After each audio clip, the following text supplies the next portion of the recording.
Alors, Anne-Sophie Roger, enchantée. Moi, je suis à Montréal. Je vais être là pour répondre à vos questions aussi, plutôt sur la partie Québec. Antoine, Angelina, peut-être sur la partie un peu plus Ontario. Et donc, moi, je suis en fait directrice d'un cabinet de services conseil en numérique et je suis en mandat actuellement pour un opérateur télécom au Québec. Voilà. Merci Anne-Sophie. En ce qui me concerne, je suis Angelina. J'ai plus de 15 ans d'expérience en ressources humaines, dont quasiment 14 ans à Toronto. Je me suis lancée dans l'entrepreneuriat en début d'année où je voulais aider les candidats à trouver un emploi au Canada et je mets donc maintenant mes services ou mes connaissances au service des gens pour les aider à trouver un emploi avec nos recherches stratégiques qui leur correspondent et du coaching pour se comprendre. Je refais les CV au format canadien. J'aide à la préparation d'entretiens puisque ce sont des formats très différents des entretiens français et j'aide également avec les stratégies de négociation de salaire. Bon, merci beaucoup Angelina, merci Sophie pour s'être présentée rapidement. Donc Antoine, encore une fois, responsable tribu Neoma à Toronto. Ravi de vous retrouver tous ce soir pour cette session sur la thématique du Canada et les opportunités de travail au Canada avec voilà, tout ce qu'il faut savoir, les opportunités, les différences de culture. Rapidement, on va vous présenter un petit peu la tribu Neoma qui existe au Canada. On va vous faire un petit rappel sur voilà, ce qu'est le Canada. Et puis, on va avoir une discussion de 30 minutes, quelque chose comme ça, aux alentours de 30 minutes avec Angelina, qui va partager son expérience dans les ressources humaines pour aborder cette thématique-là de travailler au Canada. Et on terminera par une session de 20 minutes de Q&A pour répondre à toutes vos questions, que ce soit sur le professionnel, personnel, sur Neoma au Canada. Donc voilà, bienvenue à vous tous. Et je vais commencer par partager la présentation. Est-ce qu'on voit bien la présentation? Est-ce que Angelina ou Anne-Sophie, ok, super. Parfait. Donc l'équipe d'animation, rapidement, je vous ai, pour rappel, je vous ai simplement mis nos figures pour vous montrer qu'on est présent sur les 3 principales villes du Canada, à savoir Montréal, si on va d'est en ouest, Toronto et Vancouver, qui sont les 3 bassins de population principaux. On a des tribus qui existent dans ces 3 grandes villes et grandes villes voilà, du Canada et ces 3 pôles d'activité. Donc, on couvre l'intégralité en fait, du territoire canadien et on est là vraiment pour répondre à vos questions, être à votre disposition. Si vous avez besoin d'informations, si vous venez vous installer au Canada, on sera ravis de faire votre rencontre et de pouvoir vous introduire aussi à voilà, des connaissances, du réseau. On va être là pour assurer ce soutien-là. Et puis, on organise aussi régulièrement, on va dire, des événements. Alors, en présentiel, on espère, il y a une reprise bientôt de tous les événements présentiels qu'on peut faire, avec tous les Neoma qui sont présents au Canada, et ils sont nombreux. Donc voilà, pour info, ce que représente Neoma, on va dire, au Canada. Donc 3 tribus, vous avez vu un petit peu on va dire, les responsables de chaque session. Aujourd'hui, si vous tapez Neoma sur LinkedIn avec une recherche des Neoma présents au Canada. On voit bien qu'il n'y a aucun objet qui ne reste suspendu en l'air sur rien ne retombe. C'est ça, c'est vrai. Mais en comparaison, j'aimerais bien vous dire ce que… Attendez. On a quelqu'un, je crois. Merci de couper vos micros parce que vous êtes en mode discussion, donc vous pouvez prendre la parole. Mais je vous rappelle que la session de Q&A arrivera à la fin, après l'intervention d'Angelina. Donc, pour rappel, la tribu Canada, aujourd'hui, vous tapez Neoma sur LinkedIn au Canada, vous en trouvez plus de 1400, avec une répartition géographique. 450 à Montréal, 590 à Toronto, donc plus à Toronto qu'à Montréal, ce qui est un peu surprenant, et 130 à Vancouver. Je dirais que c'est lié aussi à tous les échanges scolaires qui peuvent exister aujourd'hui, les passerelles qui existent entre Neoma et de nombreuses écoles et universités au Canada, qui fait qu'il y a une vraie présence. Le point important de ces 1400, ce chiffre-là, il est significatif parce que ça fait écho aussi à la manière dont fonctionne le business et fonctionnent les relations au Canada. C'est-à-dire que quelqu'un qui a Neoma, même s'il a fait un semestre, vous pouvez le contacter, ça va être votre connexion pour rentrer en contact avec cette personne et créer du lien avec cette personne. Et c'est ce qui va permettre de déboucher sur la création d'un réseau et pourquoi pas sur des opportunités professionnelles ou bien même personnelles, au-delà même du cercle plus faible et plus restreint des membres actifs, on va dire, des tribus Neoma localement. Mais voilà, c'est un chiffre qui est vraiment important, qui grossit et qui sera vraiment un élément clé pour vous, pour votre démarche, on va dire, professionnelle. Pour rappel, il y a l'adresse mail aussi, le lien vers l'adresse mail pour voir un petit peu l'actualité Neoma Alumni au Canada sur la plateforme Neoma. Vous avez également les réseaux sociaux avec la page LinkedIn pour chacun des groupes et la page LinkedIn Neoma Canada. Et enfin, l'adresse mail, si vous nous contactez, donc c'est une adresse générique, du coup les messages seront après redistribués et redispatchés en fonction des lieux de vie. Donc n'hésitez pas, si vous avez la moindre question, à nous contacter sur cette adresse mail, nous envoyer un message, on se fera un plaisir d'y répondre. Un petit rappel du Canada. Anne-Sophie, Angelina, vous me coupez si je dis des bêtises, mais voilà, rapidement, le Canada, pour vous donner voilà, une sorte de carte d'identité avant d'entamer la discussion. C'est le deuxième pays le plus grand au monde en termes de surface après la Russie. Donc, pour une population qui est beaucoup plus faible, puisqu'on parle de 38 millions d'habitants, donc une densité qui est extrêmement faible, un marché également qui est à taille limitée, on va dire 38 millions d'habitants, ce qui fait que le Canada n'est pas forcément omniprésent dans l'esprit des gens en termes de business, peut-être immédiatement en tout cas, on imagine beaucoup, il y a un attrait énorme pour les États-Unis qui a un bassin de population qui est quasiment 10 fois ça. Mais voilà, 38 millions d'habitants qui sont principalement répartis vraiment à la frontière avec les États-Unis, donc sur le sud du pays, donc Montréal, Toronto, Vancouver, qui sont les trois plus gros bassins de population et qui couvrent à eux seuls près de 40% de la population totale du pays. Un des chiffres qui est très important, notamment dans le cadre de notre discussion, c'est le nombre d'immigrants, ce que j'ai appelé espérés entre 2021 et 2023, 1,2 million d'immigrants espérés entre 2021 et 2023. C'est considérable. C'est des chiffres qui ont été définis par le gouvernement fédéral canadien, donc le gouvernement du Canada. C'est des chiffres qui ont été réactualisés, qui ont été confirmés après la COVID-19. C'est-à-dire que ça, c'est des chiffres qui ont été réaffirmés extrêmement récemment. Donc, c'est vraiment un pays qui se distingue par sa capacité et son envie d'attirer énormément de gens et du coup, qui sait se rendre attractif pour toutes ces personnes. Mais vous croiserez, si vous vous baladez dans une grande ville du Canada, que ce soit Toronto, Montréal ou Vancouver, énormément de gens qui viennent des quatre coins du monde pour travailler et s'épanouir au Canada. Donc voilà, il faut vraiment en avoir conscience. C'est un pays qui est orienté vers l'accueil des personnes et qui du coup est une terre d'opportunité pour vous qui nous regardez ce soir. Le taux de chômage, 7,1% en août 2021. Alors, ça ne paraît peut-être pas si fou que ça. Ça l'était beaucoup plus, effectivement, avant le Covid. Là, c'est vraiment les dernières actualités. Je dirais qu'avant le Covid, on était plus autour de 5-6% de taux de chômage. Donc, on est vraiment dans un marché du travail, et on va le voir un petit peu plus tard, où il y a énormément d'opportunités et il y a des pénuries de main-d'œuvre. Donc, des gens qui arrivent avec on va dire une formation, des compétences, vont être vraiment des profils recherchés et vous avez votre place ici au Canada. Les visas disponibles, j'insiste là-dessus, c'est un point important, c'est en cohérence avec la politique souhaitée d'immigration. Il y a plusieurs biais pour vous, par exemple français, diplômés et jeunes, étudiants ou jeunes diplômés ou diplômés qui souhaitaient venir au Canada. Il y a plusieurs leviers pour venir au Canada. Le permis vacances-travail est l'un d'entre eux qui vous permet de rester 2 ans et de travailler au Canada directement. Il y a le permis de travail que vous pouvez obtenir soit en contractant directement avec une entreprise ou bien par relation. Moi, effectivement, c'est ma femme qui a été mutée, par exemple, ici au Canada. Donc, j'ai un permis de travail ouvert. Et il y a la résidence permanente qui vous permet, elle, de rester plus de 5 ans et qui vous permet de travailler librement. À savoir que pour le PVT et la résidence permanente, il est possible d'entamer les procédures avant, il faut entamer les procédures. Le PVT, vous pouvez et la résidence permanente, vous pouvez entamer la procédure en amont de votre venue au Canada. Donc, c'est des process qui sont plus ou moins compliqués. Je dirais que le PVT est une voie facile pour entrer quand on est jeune et peu contraignante en termes de critères ou d'application. La résidence permanente est plus compliquée. On voit naturellement un phénomène, c'est que les gens arrivent en PVT pendant 2 ans et se sentent bien, trouvent un boulot et du coup, localement, une fois arrivés au Canada, vont faire la démarche de prendre la résidence permanente.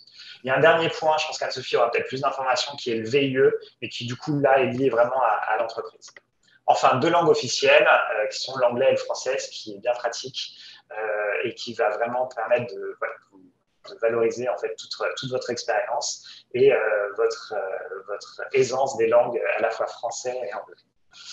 Antoine, si je peux juste rajouter pour les Ouais. visas disponibles, petite information, le PVT, peut-être vous le savez déjà, mais donc le PVT, pour être éligible, il faut avoir moins de 35 ans.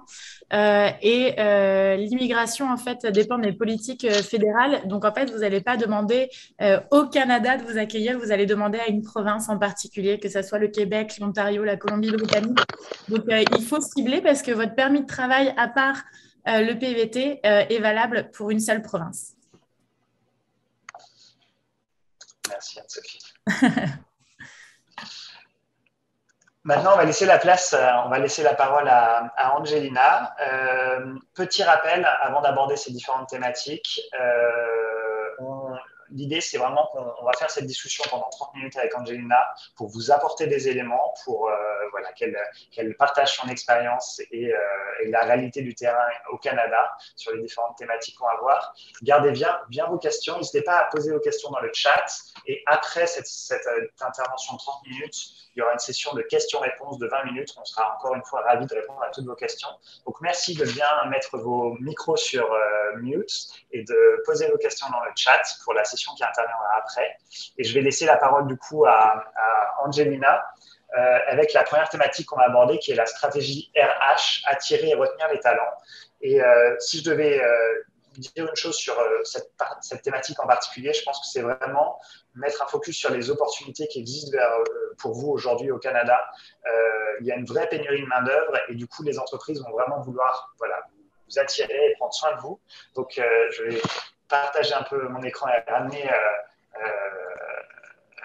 Angelina à l'écran et peut-être que tu vas pouvoir nous en dire un petit peu plus sur attirer et retenir les talents.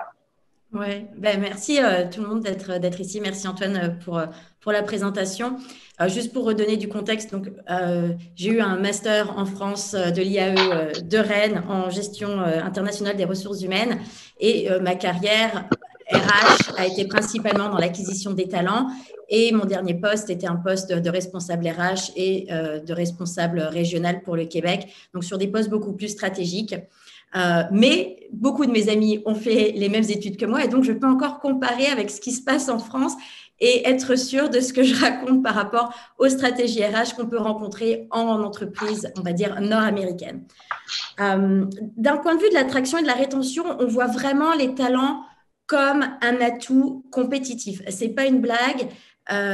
Et donc, les entreprises mettent en place des programmes. Le premier programme, ça va être leur politique de rémunération. Je vais développer un peu plus sur le prochain point, mais ils ont vraiment ce besoin d'attirer et de s'assurer que vous êtes heureux, que vous êtes bien payé et que vous n'allez pas partir.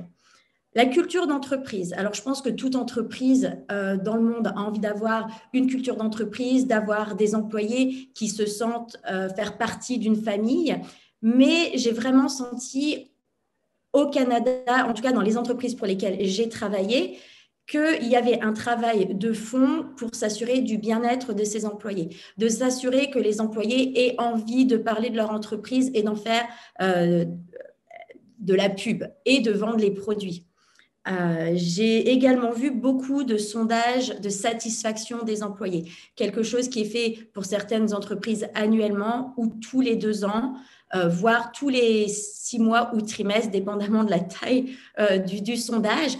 Et après, avec des vrais plans d'action mis en place pour répondre aux attentes et aux besoins des employés et toujours dans l'idée de s'assurer qu'ils se sentent bien et qu'ils veulent rester. Le développement des talents en passant par la formation. Alors, à l'époque, et je pense que c'est encore la même chose en France, mais l'idée de la formation, c'était vraiment de répondre à des besoins juridiques, légaux, où il faut qu'on ait certains types de formation pour avoir nos certificats dans certains emplois. Je pense à la santé et la sécurité au travail, mais également ce côté de si on perd son emploi en France, il faut que l'employé soit employable. Alors, on a cette loi de 6% de la masse salariale qui est dans la formation. Alors, ça peut être changé au niveau des chiffres, mais au Canada, la formation, c'est on veut que l'individu soit développé parce que s'il est meilleur dans son travail, il produit mieux, il est content, il est engagé, motivé parce qu'il est sur d'autres missions et l'entreprise montre qu'elle veut vraiment se donner à l'employé. Fermez vos micros, s'il vous plaît. C'est pas grave, vous inquiétez pas. Bonjour, monsieur. Et également, monsieur Greg, bonjour. Le plan de relève qui est identifier les hauts potentiels et donc vraiment former, les développer et de parler de ce qu'on va faire de ces employés qui vont monter dans l'entreprise afin qu'ils continuent, qu'il y ait une certaine pérennité en fait. Ce que je veux dire, c'est qu'en tant que RH et de responsable RH, on passe énormément de temps à parler de nos employés. Ce n'est pas juste, on a des problèmes, on passe du temps à régler des problèmes. Non, on passe du temps à se demander ce qu'on va faire de nos employés, comment on va s'assurer qu'ils se développent, Il y a un peu enfin, excusez-moi, je parle peut-être avec passion de mon emploi, mais j'ai vraiment ce côté où je trouve que c'est super de pouvoir parler de nos talents et de vouloir faire le bien en entreprise pour les gens. Si vous parlez à des RH qui sont vraiment engagés, la cohésion, rendre les gens heureux au travail. Alors, ça paraît un peu bisounours comme ça, mais le Canada, c'est aussi un pays de bisounours. Donc, le bien-être, c'est hyper important. Donc, ça, c'est vraiment en gros. Je vais rentrer un peu plus dans le vif du sujet avec le deuxième point de la slide, qui est en fait carrière. Quelles sont les opportunités? En tant que ressources humaines au Canada, j'ai envie de dire qu'il y a des grosses opportunités de croissance rapide. Et ça passe par la reconnaissance. J'ai envie de dire que entre 1 an et demi et 3 ans, il est fort possible que vous ayez votre première promotion. Alors, tout ça, c'est vraiment dans la reconnaissance, a un rôle vraiment primordial dans la rétention des talents. La plupart des gens, si au bout de 3 ans, il n'y a pas eu soit un mouvement latéral pour développer d'autres connaissances et d'autres compétences, ou il n'y a pas eu une promotion, on voit les gens partir. Et si on regarde les KPIs, les gens partent au bout de 7 ans s'ils n'ont pas eu la deuxième promotion. C'est vraiment un chiffre clé, 7 ans. Alors, qu'est-ce qu'il y a dans les packages de rémunération? Alors, il n'y a pas seulement le salaire. Alors, le salaire au Canada peut être vraiment très attrayant. Mais pour vous attirer, le minimum, par exemple, de vacances en Ontario, c'est 2 semaines par an. Oui, en tant que Français, ça fait très, très, très, très mal. Il m'a fallu 10 ans pour avoir 4 semaines. Mais les entreprises, pour vous attirer, oui, c'est une vérité. Les entreprises vont peut-être du coup offrir 3 ou voire 4 semaines de vacances dès votre première année. Ça va être une première opportunité. En France, au moment où je partais, on commençait à voir de plus en plus des mutuelles se mettre en place en entreprise. Au Canada, les avantages sociaux et donc votre mutuelle, c'est vraiment, encore une fois, un vrai atout. C'est-à-dire que vous avez une sécurité sociale où vous pouvez aller chez le médecin, mais tout ce qui est paramédical, d'aller chez le chiro, d'aller chez le masseur, d'aller chez le dentiste, d'aller chez l'orthoptiste, enfin, vous le nommez comme vous voulez, et avoir un espèce de pocket d'argent pour payer les médicaments en plus, ça fait partie de leurs avantages sociaux. Il y a aussi le plan de retraite. Chaque entreprise va avoir un plan de retraite différent, mais ils vont parfois contribuer un certain pourcentage de votre salaire sur votre plan de retraite. Vous allez aussi avoir l'opportunité de pouvoir contribuer sur vos plans de retraite parce que, bien sûr, le plan de retraite fédéral et provincial sont très différents de ce qu'on connaît en France. Et donc, c'est à vous, en tant que Canadien ou de résident canadien, de planifier votre retraite. Et donc, tout ça, ce sont vraiment des avantages que les entreprises mettent en place. Aussi, le remboursement des loisirs. J'ai vu en entreprise jusqu'à des remboursements de $850 par an pour aller dans une salle de sport. Donc, à ce prix-là, votre salle de sport, c'est une salle de sport de luxe.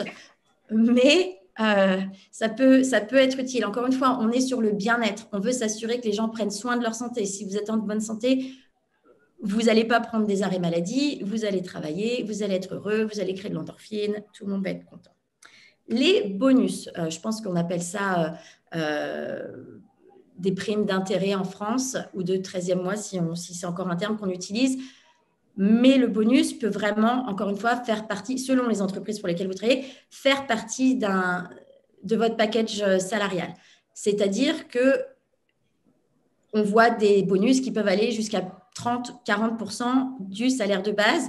Dans mon dernier emploi, mon bonus montait jusqu'à 30%. Donc, vraiment, des politiques qui peuvent être mises en place de performance pour que les gens aient envie de travailler. Je vous assure que quand on vous donne 30% de votre salaire en plus, vous avez envie d'atteindre vos objectifs, vous avez envie de travailler comme un malade et vous avez vraiment envie d'avoir votre bonus à la fin de l'année. Enfin, moi, je trouvais ça très attrayant. Il y a aussi les entreprises qui mettent en place des politiques de congé de maternité ou de congé parental. Actuellement, Greg, je suis à Toronto.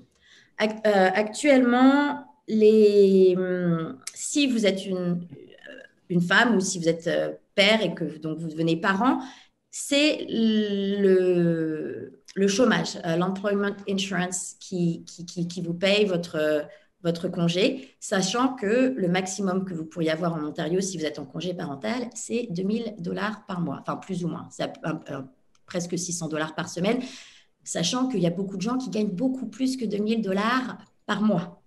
Ce qui fait que si vous êtes quelqu'un qui gagne très bien votre vie, $2,000 par mois, c'est vraiment pas grand-chose. Et donc, les entreprises mettent en place des politiques pour que vous ne perdiez pas trop de votre salaire. Donc, il y a des entreprises qui vont vous offrir sur 12 semaines de compléter pour que vous touchiez sur 12 semaines au total votre salaire. Mais si vous travaillez pour le gouvernement, je crois que leur politique, c'est 98% de votre salaire pendant 12 mois.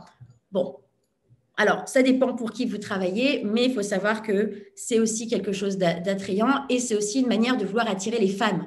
Une femme pour qui la carrière est importante, elle a quand même envie de savoir qu'elle a un backup de la part de son entreprise et qu'elle va être soutenue dans son besoin de maternité, de femme, de famille, de vie personnelle.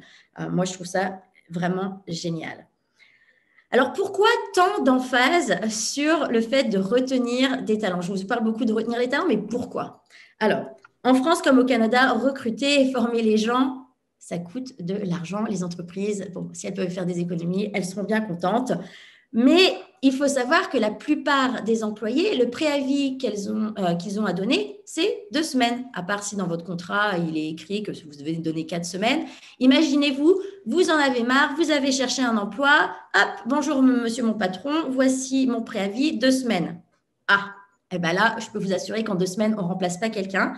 Parce que, le recrutement, la moyenne entre le moment où un job est posté et le moment où on fait une offre à quelqu'un, la moyenne au Canada est de 42 jours. Donc, 42 jours ouvrés, on est déjà sur quasiment 2 mois.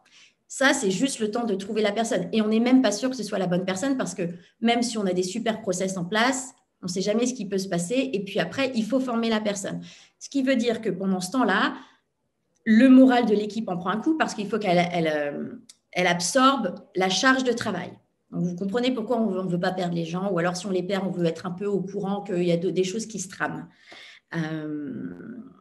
Et bon, on l'a déjà dit, ça c'est partout pareil, enfin j'espère, mais en tout cas un employé heureux, c'est un employé qui produit et ça, on aime, tout simplement. Donc comme je vous l'ai dit, vous en tant que personne, vous êtes un atout stratégique, on le sait, et du coup en entreprise, on travaille vraiment là-dessus. Donc, je vous ai parlé de la reconnaissance et des possibilités de croissance Angelina, rapide. je me permets d'intervenir, mais juste pour résumer, merci à toi pour être rentré un petit peu dans le détail, effectivement, de la manière dont se passe la relation, on va dire, contractuelle aussi ici au Canada. Je pense que de manière globale, ce que les gens doivent retenir, c'est vraiment qu'il y a énormément d'opportunités et que le terme de pénurie de main-d'œuvre est quelque chose de réel ici. Pour de nombreuses entreprises, il y a de nombreux jobs qui sont ouverts, qui ne trouvent pas d'employés, et ça à travers de nombreux secteurs. Voilà, il y a énormément d'opportunités, ce qui fait qu'en fait, le rapport de force potentiel qu'il peut y avoir entre une entreprise et un salarié ne va pas forcément être le même que celui qu'on peut observer notamment en France. C'est-à-dire qu'ici, un employé qui a un minimum de qualification, en tout cas qui aura un vrai pouvoir de négociation. Et comme tu l'as évoqué, Angelina, effectivement, en 15 jours, il peut poser sa démission, ce qui lui offre de la flexibilité. Donc la flexibilité, parfois, ça peut être considéré comme un peu de l'insécurité, on va dire, mais au Canada, le marché du travail est tel, il y a une demande telle et des offres d'emploi telles que pour vous, c'est finalement une opportunité pour rebondir ailleurs. Et on voit des situations incroyables. Pour vous donner un exemple concret, mon propriétaire de maison s'est fait débaucher par une boîte, donc il a filé son préavis de 15 jours et son ancienne boîte l'a rappelé pour lui fournir une promotion, un package encore plus important. Donc tout ça, ça participe aussi à une dynamique qui va dans le sens fait, du bien-être et de la reconnaissance pour les salariés. Et c'est quelque chose qui est vraiment présent. Je pense que Anne-Sophie, c'est des choses aussi que tu peux observer à Montréal en tout cas. Mais voilà, c'est pas des cas isolés ce dont je vous parle. Ouais. Et puis pour rajouter, en fait, pourquoi ça se passe comme ça aussi, le droit du travail est beaucoup plus flex, que ça soit pour le salarié ou pour le patron. Et c'est ça, les 15 jours de préavis, c'est dans les deux sens. Moi, j'ai vu des gens se faire licencier aussi, un peu comme en Angleterre, du jour au lendemain, comme dans les films américains, avec le petit carton, puis on s'en va. Là. Donc, c'est ça, c'est une flexibilité, mais des deux côtés. Je ne voulais pas parler de licenciement parce que je suis plus sur le côté attirer et retenir. Exact. Cela dit, faut quand même le savoir. Là. C'est très flexible le marché du travail. C'est positif, ça allège. Le concept de CDI ou d'emploi permanent au Canada, c'est une fausse sécurité parce qu'effectivement, perdre son emploi, c'est aussi rapide, c'est très rapide. Enfin, c'est très rapide. Une fois que l'entreprise a pris la décision de business de licencier quelqu'un, bien sûr, il y a le droit du travail, il y a l'équivalent de, j'ai oublié le nom en français, common law, je suis désolée, je ne trouve plus le nom en français, mais jurisprudence pour vous protéger, bien entendu. Mais voilà, bref. Je repars sur comment vous pouvez avoir des opportunités, tant d'un point de vue salarial que de promotion. Donc, les opportunités salariales, déjà, c'est avec le salaire de base. Donc, les entreprises, elles ont leur grille salariale. Mais je dirais, il ne faut pas avoir peur quand on arrive au Canada de prendre peut-être quelque chose qui paraît peut-être un peu en dessous de ce qu'on espérait parce que ça peut aller très vite. Dans le sens où, d'abord, les entreprises, comme elles veulent être compétitives et qu'elles ne veulent pas que vous partiez chez le concurrent, elles font des analyses de marché. Et si elles se rendent compte que certains groupes d'employés ne sont pas au bon salaire ou n'ont pas le bon package de rémunération, elles vont donner des augmentations. Donc, ma première augmentation qui est sortie de nulle part parce que vous avez fait une analyse de marché, j'ai eu une augmentation de 15%. Et bien, je peux vous dire que quand tout d'un coup, ça tombe du ciel, on est content. Alors, je ne dis pas que ça arrive tout le temps, mais une entreprise qui est stratégique et qui prend soin de ses employés va faire ce type d'analyse. Alors, peut-être pas tous les ans, mais en tout cas, ils vont le faire régulièrement. Le deuxième ajustement, c'est les augmentations annuelles qu'on connaît partout, qui sont en lien avec l'inflation. Et en 14 ans, j'ai toujours vu entre 2 ou 3% d'augmentation. Alors souvent, ce qui se passe, c'est que l'entreprise, le département a un budget fixe et le manager, directeur ou VP va cascader cet argent parmi ses employés. Et ils donc vont aussi regarder la performance individuelle pour savoir à qui ils veulent donner un peu plus de leur budget par rapport à d'autres personnes. Maintenant, parlons des promotions. Alors, comme je vous l'ai dit au début, la promotion, ça peut arriver dans 1 an et demi à 3 ans, si on parle d'une promotion verticale et pas un mouvement horizontal. Et là aussi, attendez-vous à ce que, selon vos types de jobs, vous puissiez avoir 10, 15, 20 000 $ d'augmentation, plus le pourcentage de votre bonus qui va aussi augmenter. Donc, vraiment, si vous travaillez dur, si vous êtes dans une entreprise qui est en pleine croissance, qui a de l'argent, c'est possible. Je vous parle d'entreprises dans lesquelles j'ai été. Il y a sûrement d'autres entreprises qui ne fonctionnent pas pareil, donc je ne veux pas vous dire que tout le monde fonctionne pareil. Mais voilà, je disais à Antoine, et je n'ai pas peur de le dire parce que ça fait aussi partie de la mentalité de l'Amérique du Nord, en 12 ans, j'ai quasiment quadruplé mon salaire entre le moment où je suis arrivée, vraiment en tant que débutante, où j'apprenais, et au moment où j'ai fini responsable régional.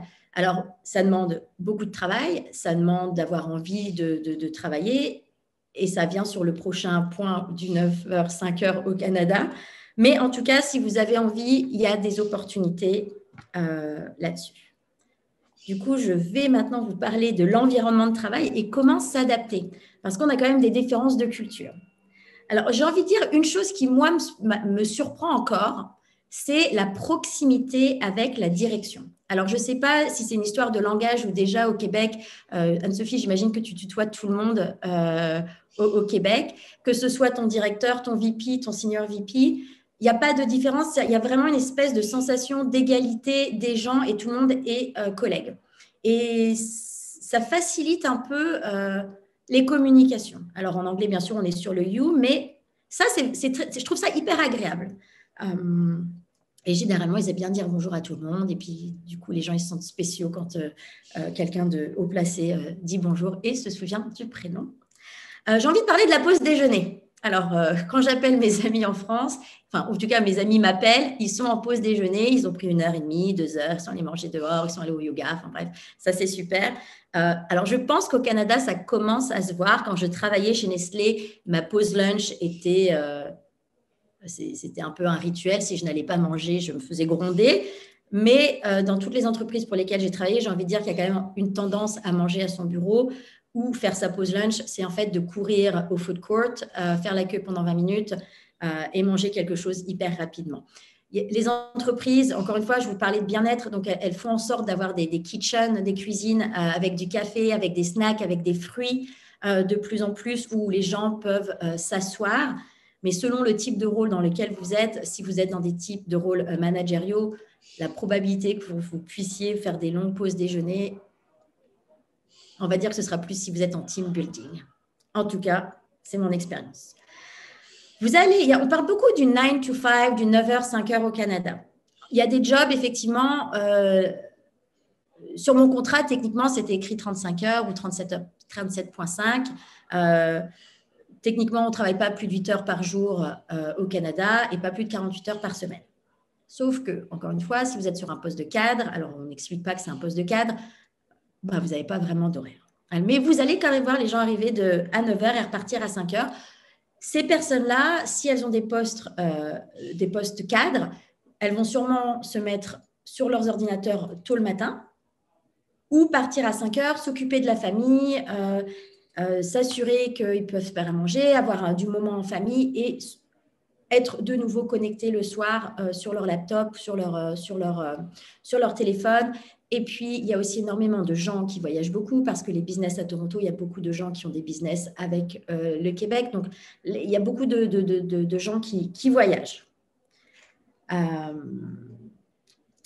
Aussi un point, puisqu'on parlait de Covid et que du coup, au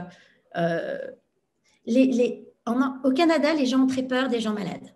Alors, ça, c'est quelque chose à savoir. Si vous toussez un peu dans le milieu du travail, on va vous dire de rentrer à la maison et de travailler depuis chez vous. Mais en tout cas, en France, quand j'ai appris à éternuer, j'ai éternué dans ma main, chose que j'ai fait une fois et après, on m'a regardé avec un regard de dégoût absolument horrible. Donc maintenant, avec le Covid, tout le monde sait qu'on doit éternuer dans son coude. Donc, c'est parfait. Mais ils ont vraiment... ils ont peur. Ils ont peur des gens qui toussent, je vous le dis. Donc, vous pouvez travailler de la maison facilement. Si vous ne contaminez pas tous vos collègues, ils seront très heureux.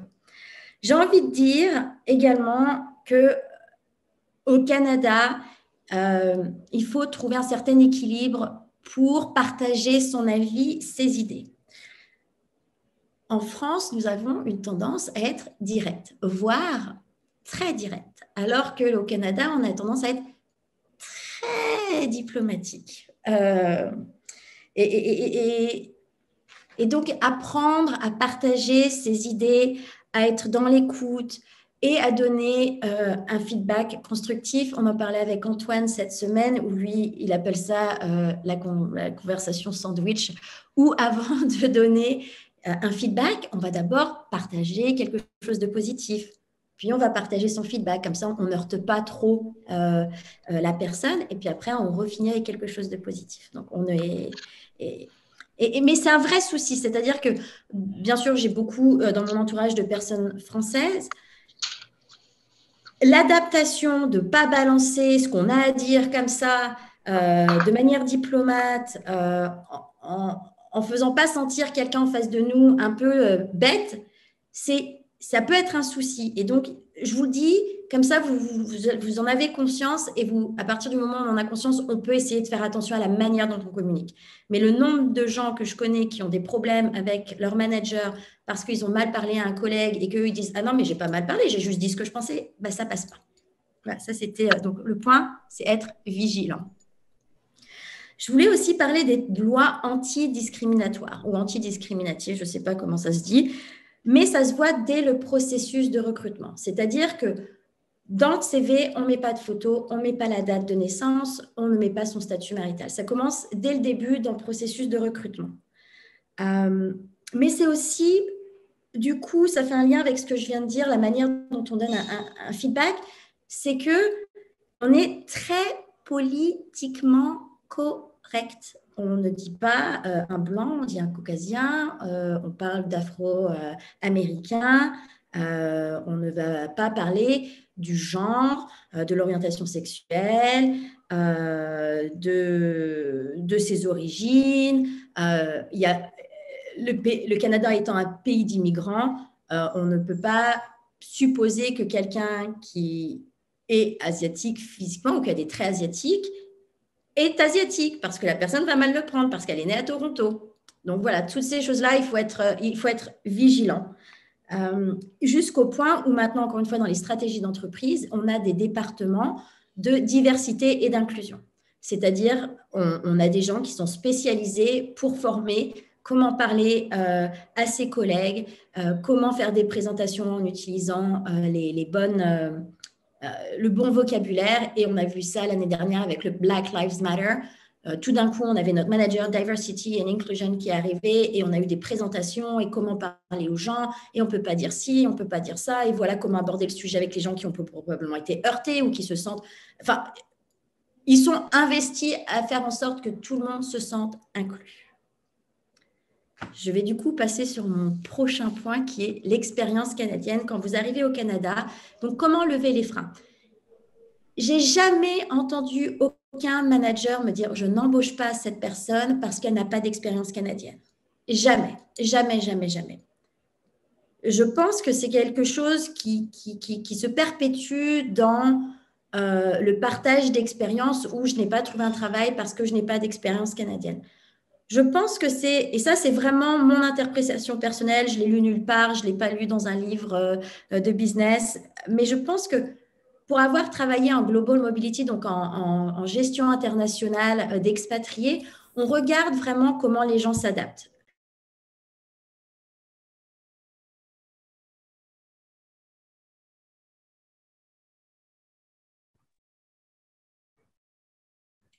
Alors, je crois qu'Angelina était mutée. Je peux peut-être te unmute. On va récupérer Angelina. Ouais. Vous en aviez marre? C'est bon. Non, écoute, ça s'est fait tout seul. Désolée. On te laisse reprendre le fil de la discussion. On en était où? Vous vous êtes arrêté à quoi? Qu'est-ce que je racontais? On en était à la diversité. Non, à la diversité. On était sur l'expérience. Merci, l'expérience canadienne. Bon, je reprends. Donc, comment lever les freins que j'ai jamais eu aucun, je vais le faire rapidement, que j'ai jamais eu aucun manager qui m'a dit que on n'allait pas embaucher quelqu'un parce qu'elle n'avait pas l'expérience, que cette personne n'avait pas l'expérience canadienne. Mais j'ai travaillé en Global Mobility, donc en mouvement international des gens, puisque j'ai recruté des expatriés que j'envoyais un peu partout dans le monde, enfin surtout au Burkina Faso et au Suriname. Et du coup, quand on fait de la Global Mobility, on regarde comment les gens s'adaptent. Et je pense que du coup, c'est aussi ce qui se passe quand une personne est nouvelle dans un pays. On se dit comment est-ce qu'elle va s'adapter à son nouveau pays, comment elle va s'adapter à la langue, comment elle va rencontrer des gens, est-ce qu'elle va bien aimer là où elle est, est-ce qu'il n'y a pas un risque à ce qu'elle parte. Est-ce qu'elle va s'adapter à un milieu de travail qui est très différent, sachant qu'il y a peut-être des Français qui sont passés avant et qu'on soit donné une très, très bonne impression du français en entreprise ou une très mauvaise impression, ce qu'on ne sait pas. Et donc, je pense que si vous venez au Canada et que vous sentez que le fait que vous n'ayez pas d'expérience canadienne pourrait être un frein, le mieux, c'est de rassurer. C'est de rassurer en disant que vous avez lu des articles sur le milieu du travail au Canada. C'est le mieux, c'est aussi de poser des questions à la fin de votre entretien, à savoir quelle est la culture de l'entreprise. Qu'est-ce qui fait que vous seriez un fit pour l'équipe? Et puis aussi, si vous arrivez au Canada, ils aiment bien tout ce qui est bénévolat ou volontariat. Bon, je ne vais pas rentrer dans la différence juridique de ces deux points, mais ça peut aussi rassurer quand vous pouvez leur montrer que vous êtes investi, que vous vous donnez à la communauté et que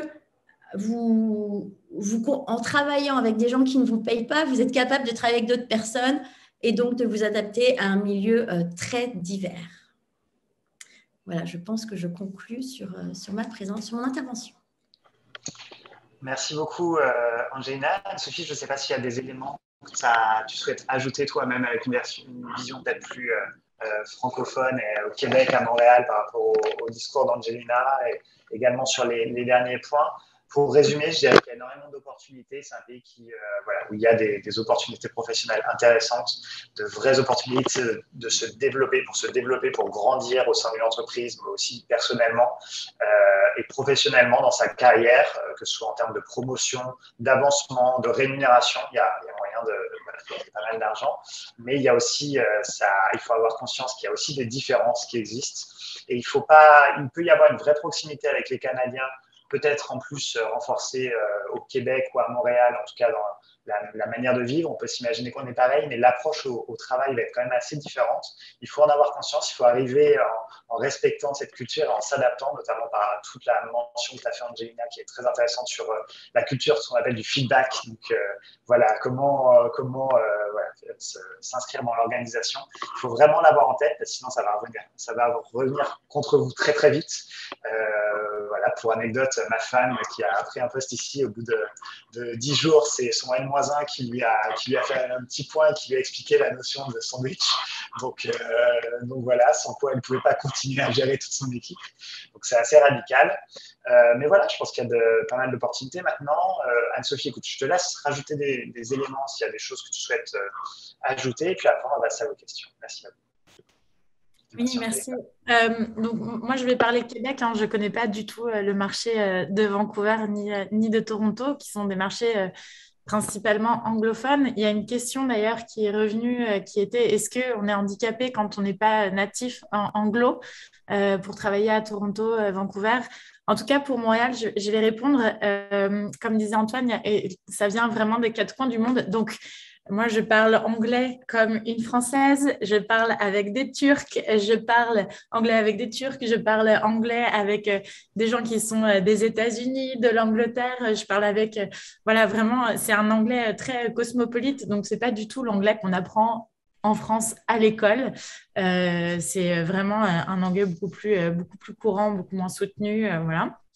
Et puis, il faut quand même parler un minima anglais, mais ça s'apprend sur le tas. Au niveau du Québec, donc c'est une province qui est majoritairement francophone, donc les deux langues sont acceptées. D'ailleurs, souvent les postes sont dans les deux langues, français et anglais.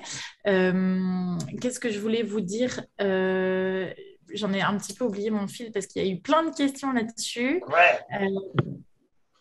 Écoute, alors si tu veux, on peut reprendre les questions ensemble différentes dans le chat qui ont été posées dans le chat. Merci beaucoup à vous tous pour toutes vos questions. C'est extrêmement intéressant et très riche d'avoir votre retour et toutes vos questions. On va tâcher d'y répondre. Donc, le point que tu as abordé, ne pas être natif anglophone pour travailler sur des postes à responsabilité à Vancouver. On a Alexandre qui a posé la question. Vancouver, ça reste quand même principalement, c'est une province qui est anglophone. Alors, natif anglophone, non, je ne pense pas que ce soit un handicap, mais il faut quand même avoir une vraie maîtrise de la langue, surtout pour des postes à responsabilité si on est amené à gérer une équipe. Il est nécessaire quand même d'avoir un anglais, en tout cas un business anglais d'un certain niveau. Je ne sais pas ce que vous en pensez, Angelina. Complètement, complètement. Sur des postes juniors où on débute, on va vous passer, on va accepter qu'il y ait des erreurs et tout, mais à un moment donné, il va y avoir un plateau si votre anglais n'est pas suffisant. Parce que, encore une fois, il faut être très diplomatique, il faut savoir jouer avec les mots. Et ça, mais il ne faut pas être natif, non. Il faut juste être capable d'apprendre et de continuer à démontrer qu'on peut communiquer en anglais business correctement. Et puis, une fois qu'on est aussi intégré et qu'on s'est inséré, ça va beaucoup plus vite. J'ajouterais juste un élément, c'est qu'en fait, en vivant au Canada, particulièrement pour mon expérience à Toronto, mais on le voit aussi à Vancouver, la diversité de vos interlocuteurs, des staffs, l'origine des personnes fait que vous aurez moins de scrupules sans doute à vous lancer en anglais parce que tout le monde arrive avec sa connaissance, sa maîtrise de l'anglais et son accent. Donc voilà, c'est quelque chose que vous dont vous allez faire l'expérience au quotidien en vivant localement. Je réponds à une question sur Neoma. Avant de répondre à la question sur les prétentions salariales dans le marketing, peut-être qu'Angelina aura plus d'éléments à nous apporter. On avait une question sur quelques indications sur les prétentions salariales dans le marketing avec 3 ans d'expérience dans un grand groupe. Donc voilà, est-ce qu'il y a d'autres tribus Neoma alumni en dehors de Montréal, Toronto et Vancouver? Non. Il y a uniquement des tribus qui sont présentes dans ces 3 principales villes du Canada aujourd'hui. Mais ça n'empêche pas qu'il peut y avoir des alumni, par exemple. Complètement, oui, c'est pour ça. Ouais, exactement, ouais. Vraiment, vous pouvez, n'hésitez pas, voilà, dans l'approche et la recherche de travail, d'opportunités, en savoir plus. N'hésitez pas à contacter des gens à partir du moment où ils sont Neoma ou quel que soit leur lieu de résidence au Canada. Voilà, c'est vraiment le lien pour entamer la discussion avec eux. Angelina, est-ce que tu aurais des éléments à partager peut-être avec nous sur des prétentions salariales en termes de salaire, ce qu'on peut attendre en étant au Canada? Ouais, donne-moi 2 petites secondes. Je suis en train de regarder mon guideline de Hayes et je suis en train de passer à une autre question. Puis dès que j'ai la réponse, je te fais signe et je partage. Anne-Sophie, il y avait une question sur les VIE. Toi, je sais que tu en as embauché pas mal. Il y avait une question sur que conseillez-vous pour pouvoir rester au Québec après un VIE, puisque je n'atteindrai pas les 2 ans de travail sur place à la fin du contrat. Ouais, et ben c'est pas grave. C'est pas grave de pas attendre les 2 ans. Alors, je suis pas conseillère en immigration, hein. C'est pas du tout ma job, mais quand on est un peu entre les 2 pays, c'est sûr qu'il faut être un petit peu ouvert à ces questions-là. Et ben, écoute, un permis de travail fermé avec une entreprise correspond parfaitement pour rester après un VIE. Donc, un permis de travail fermé, c'est-à-dire que en fait, tu vas être salarié de cette entreprise-là, puis tu auras le droit de rester au Québec tant que tu travailles pour cette entreprise. Si ton contrat cesse, il va falloir trouver rapidement une autre entreprise, je crois que c'est 2 semaines, ou malheureusement rentrer à la maison. Voilà, et simplement pour revenir, effectivement, on n'est pas des spécialistes de statut de tous les visas ou les différentes possibilités en termes de statut immigration. Mais pour rappel, tout ce qui est PVT, résidence permanente, vous avez déjà beaucoup d'informations en ligne disponibles, puisque voilà, c'est des process qui sont actualisés et que surtout vous pouvez entamer, notamment la résidence permanente et le PVT en amont de votre venue au Canada. Donc vous trouverez. C'est obligatoire en fait même. Hein. Il faut pour la résidence permanente. Pour le PVT, c'est obligatoire de le faire avant. Exactement, ouais. VIE, exactement pareil. Donc, VIE, c'est un programme gouvernemental d'échange entre les 2 pays. Et le PVT, donc c'était une loterie. Maintenant, il faut, je crois, une lettre d'embauche d'un employeur. Et puis c'est ça. Le VIE, votre salaire est plafonné. Le PVT, encore une fois, il faut avoir moins de 35 ans. J'ai donné dans le chat, on peut vous parler d'avocat en immigration. Il ne faut pas avoir peur. C'est normal. En tout cas, au Québec, c'est comme ça. Et puis, j'ai donné un organisme. Moi, j'étais passée par VF Immigration, par exemple. Super. On avait une question de Pauline. Être bilingue est-il indispensable? Antoine, du coup, Angelina, oui, tu as notre réponse. Je sais, peut-être. C'était quel type de job encore? Marketing, mais alors là, j'ai tous les titres possibles et inimaginables en marketing. Est-ce qu'on était en marketing online et digital? Eh ben, écoute, on peut faire un marketing produit. Est-ce que tu as des product managers, par exemple? C'est le genre de poste ou des choses comme ça, des product managers. Production manager, donc c'est une moyenne nationale, hein, ils mettent entre 78 et 85 000. Donc, 85 000 $, ça fait à peu près, on va dire, 60 000 €, plus ou moins. Donc, ça, c'est des jobs qu'on peut atteindre avec peut-être 3 ans. C'est peut-être un peu short, mais quoique. Ouais, je pense que 3 ans d'expérience. Alors, ça, c'est une moyenne nationale. Quelqu'un qui a 3 ans d'expérience, j'irais plus sur entre du 65 et 68, je pense. Il faut savoir que… D'accord. Ouais, donc, ça fait du 40, 45 000 €. Au Québec, le salaire médian, c'est 40 000 $ par an. Ouais. Oui, alors après, les salaires sont plus importants. Ils peuvent être vraiment différents. Si vous prenez le salaire médian à Toronto, bon, ça paraît incroyable comme ça, mais c'est 130 000 $ par an, c'est-à-dire donc par individu médian, et pas moyen, je répète. Ça fait du 100 000 €. Tu vois la différence entre du 40 000 à seulement une province d'écart entre le Québec et l'Ontario, c'est complètement fou. Le prix des maisons de change, le prix de… Il faut vraiment être très conscient que c'est un État fédéral. Il faut, à partir, il y a beaucoup de gens qui gagnent plus de 6 chiffres au Canada, mais il y a aussi beaucoup de gens qui gagnent le minimum salarial. Il faut pas oublier. Et il y a des études qui montrent qu'à partir du moment où on gagne 75 000 $ par an à Toronto, alors maintenant c'est peut-être 78, ça a peut-être un peu changé, on peut payer, on est bien. Autour de 75 000, on est bien. Bon, en tout cas, c'est des montants qui sont… quand on est diplômé, qu'on a un minimum de responsabilité, qu'on peut atteindre rapidement. Et le marché du travail est tel que vous aurez des progressions salariales qui peuvent être vraiment intéressantes. C'est ça. Je propose de revenir c'est ça qu'il faut voir, tu as raison. Parce qu'en arrivant, il va falloir vous prouver, vous n'allez pas être sur les mêmes… Ils ne vont pas connaître votre… Enfin, ils ne vont pas forcément savoir… Ce n'est pas forcément votre diplôme ça va être ce que vous pouvez apporter à l'entreprise qui va faire vite la différence, en fait.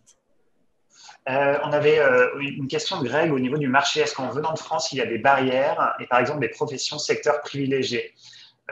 Bien entendu, comme toute expatriation potentielle, j'attire votre attention sur toutes les professions qui sont, on va dire, régulées. Il peut y avoir forcément des limites et après voir la reconnaissance des diplômes. Je dirais que dans le cadre de Neomac, une école de commerce avec peut-être des profils qui sont plus génériques, je dirais que c'est moins le cas.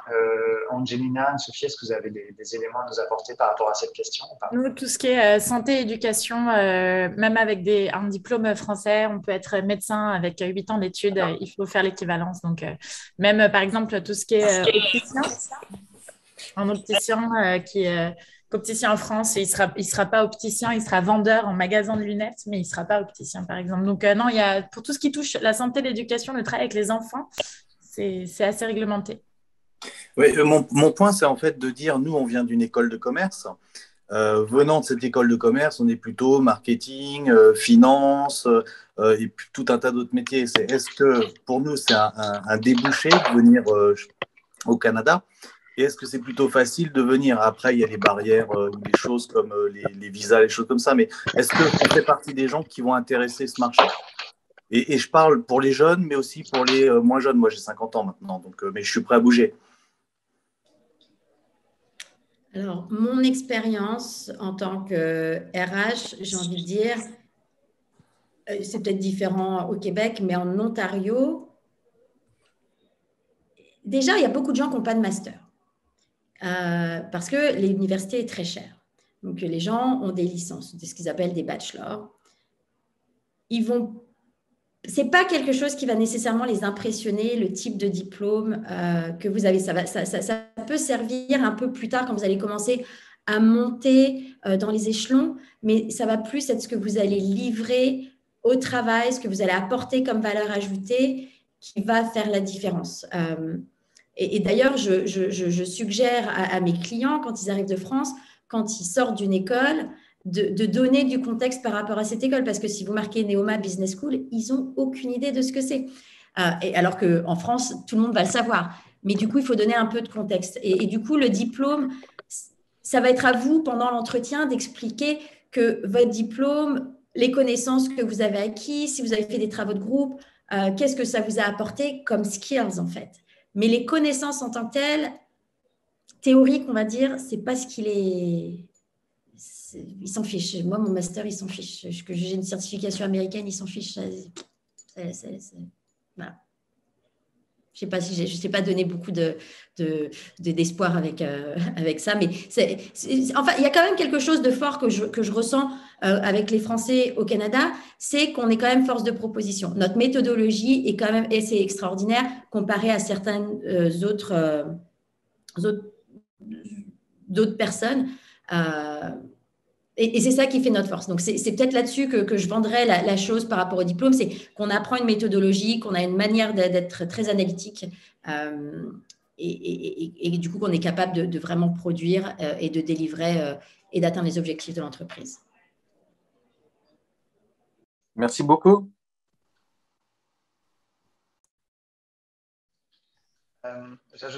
J'ajouterais une chose juste de mon côté quand je regarde les CV, un des éléments que je peux conseiller pour parler de l'école Neoma, quand on écrit son CV, Angelina sera bien plus au fait de ça, de comment rédiger un CV. Je vous encourage d'ailleurs à aller regarder sur sa plateforme, vous avez des templates de CV disponibles. C'est de mettre, pourquoi pas, citer notamment le classement du Financial Times. C'est-à-dire que vous allez mettre Neoma Business School et entre parenthèses à côté Top 10 ou Top 5 French Business School. Voilà, c'est ce qui permettra de situer un petit peu l'école. Mais voilà, c'est vraiment l'approche que je vous conseillerais d'avoir lors de la rédaction de votre résumé ici. On a une question sur quels sont les sites à regarder absolument pour trouver un stage au Canada. Alors, bon, ça peut être stage/emploi. Angelina, peut-être je te laisserai répondre là-dessus parce que je crois aussi que la notion de stage est assez différente. Oui, complètement. Alors, selon les écoles dans lesquelles les étudiants vont, il y a des écoles qui ont ce qu'on appelle des co-op, donc ça fait vraiment partie de leur cursus où ils doivent un trimestre par an faire un stage.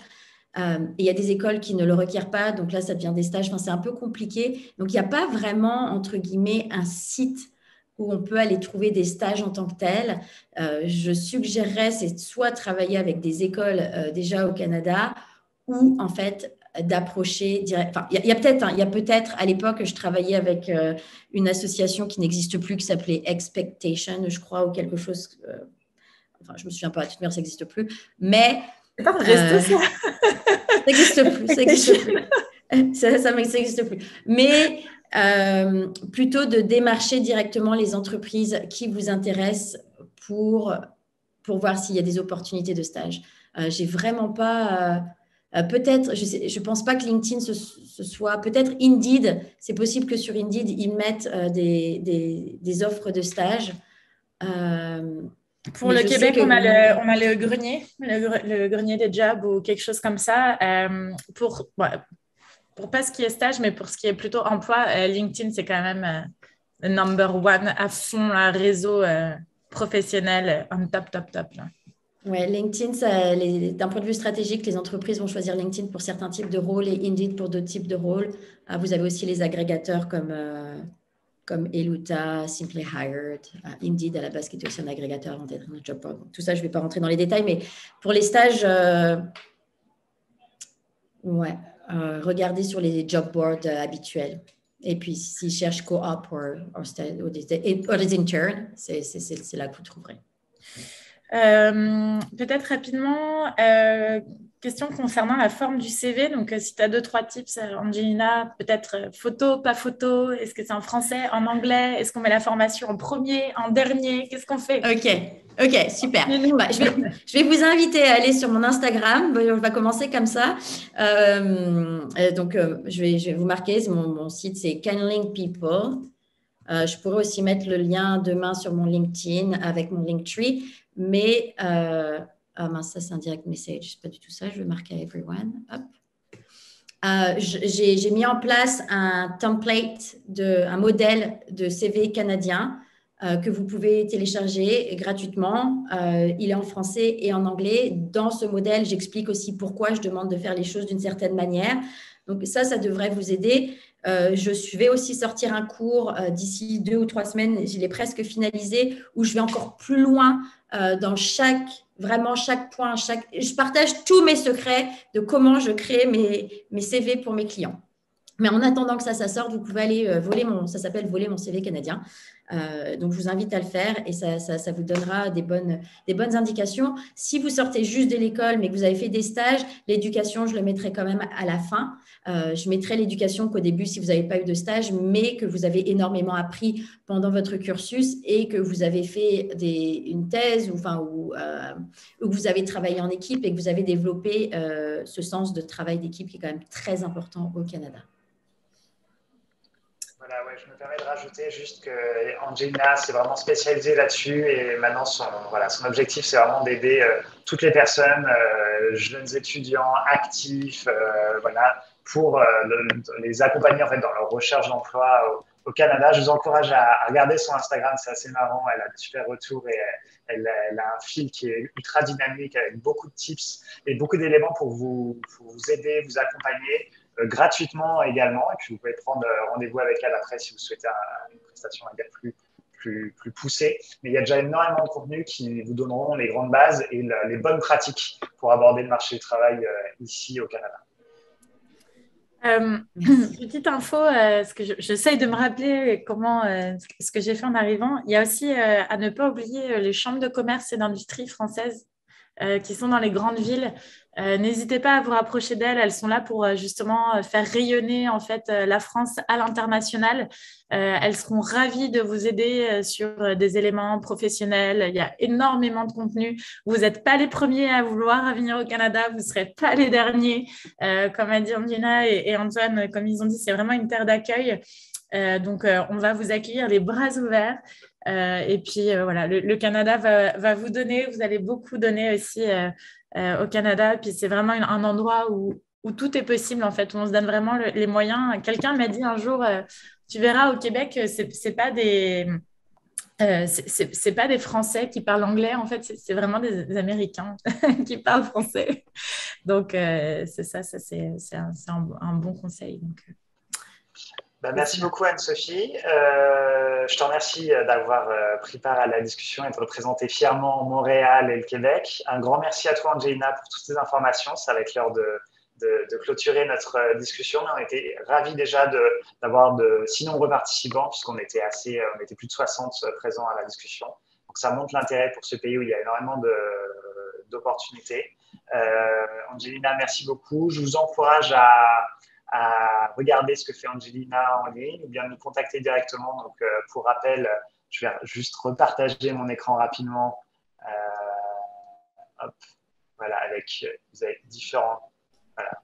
Vous voyez là, je pense que vous pouvez voir Angelina. Alors, vous avez le lien avec son email, le website et Neoma Canada, neoma-alumni.com. Donc, n'hésitez pas à nous envoyer des emails, à nous contacter sur LinkedIn et au plaisir d'entendre parler de vous pour vos questions ou bien si vous franchissez le cap et vous venez nous voir ici ou bien venez vous installer, on sera ravis de vous aider dans ces démarches et de vous accompagner.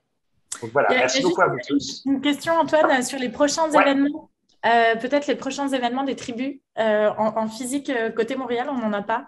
On fera peut-être quelque chose en virtuel d'ici la fin de l'année. Voilà. Alors pour Toronto, effectivement, alors ça c'est juste pour terminer, je dirais que avec la Covid, la situation est un petit peu différente. Je pense que Toronto, on essaiera d'organiser un événement physique d'ici la fin d'année. Mais ce sera vraiment, aujourd'hui il n'y a pas vraiment de date, je pense que ce sera plutôt à la période début décembre, quelque chose comme ça. En tout cas, on fera un événement histoire de réunir la communauté de nouveau, parce que ça fait plus de 2 ans qu'on n'a pas pu se réunir en présentiel. Je dirais qu'il faut avoir conscience, il y a un petit décalage Canada ici, les événements, on va dire, sont toujours online principalement. Donc, voilà. Je pense que la tribu de Toronto, un événement physique d'ici la fin de l'année, vraisemblablement plutôt vers la période de Noël. Antoine, si je peux me permettre, je suis le secrétaire général de la SOS et n'hésitez pas à faire du physique. C'est vrai que ça fait 1 an et demi que c'est un peu bloqué. Bon, dans le respect des règles locales, évidemment. Si besoin, je sais pas, faites-vous quelque chose et montez un truc, pas forcément très cher, mais on pouvait venir vers nous, demander un peu de sous, on peut faire un effort. Il faut remettre du physique dans la machine parce que c'est notre On ADN. avait un petit wine testing en vue. On peut réfléchir. Bon. Merci beaucoup, Greg. Et effectivement, je dirais que voilà, il y a encore beaucoup de participants, donc ils sont tous au courant qu'on va faire un événement physique d'ici la fin de l'année à Toronto, donc c'est génial. Et c'est enregistré. Et c'est enregistré, donc voilà. Mais voilà, on a à cœur de le faire parce que j'ai déjà eu l'occasion de le faire avec d'autres associations et c'est vrai que je pense qu'il y a un vrai besoin et c'est là où se font les vraies reconnexions. Et puis, ça permet aussi d'avoir tout cet aspect plus personnel, même au-delà du professionnel, de se faire des amis. Anne-Sophie, je sais que toi, tu m'as dit, et c'est le cas pour nous également ici à Toronto, on a vraiment rencontré des amis voilà, qu'on voit régulièrement par le biais de l'association en arrivant. Donc oui, il y aura des événements physiques d'ici cette année, en tout cas au Canada, avec la tribu Neoma. Ouais, et puis côté Montréal, juste pour info, désolée, ça ne termine plus ce meeting, mais côté Montréal, on est aussi membre. En fait, il y a beaucoup d'anciens de Dauphine, des écoles d'ingénieurs. Voilà, donc en fait, on fait aussi des gros événements où on a tous les alumni de plein d'autres écoles. Donc, on ne reste pas que entre nous et ça, c'est aussi cool. Je ne sais pas si vous avez ça à Toronto, mais nous, on fait partie de ça et c'est pas mal. Oui, si on a les mêmes genres de choses, c'est voilà, entre les associations des grandes écoles auxquelles on fait partie, et du coup, c'est au niveau du networking professionnel, c'est vraiment des éléments forts. Ouais. Donc voilà. Mais au plaisir d'entendre parler de vous tous à Toronto, à Montréal ou ailleurs au Canada. On vous souhaite une très bonne soirée. Merci beaucoup à vous tous et puis à très bientôt. Au revoir. Ciao.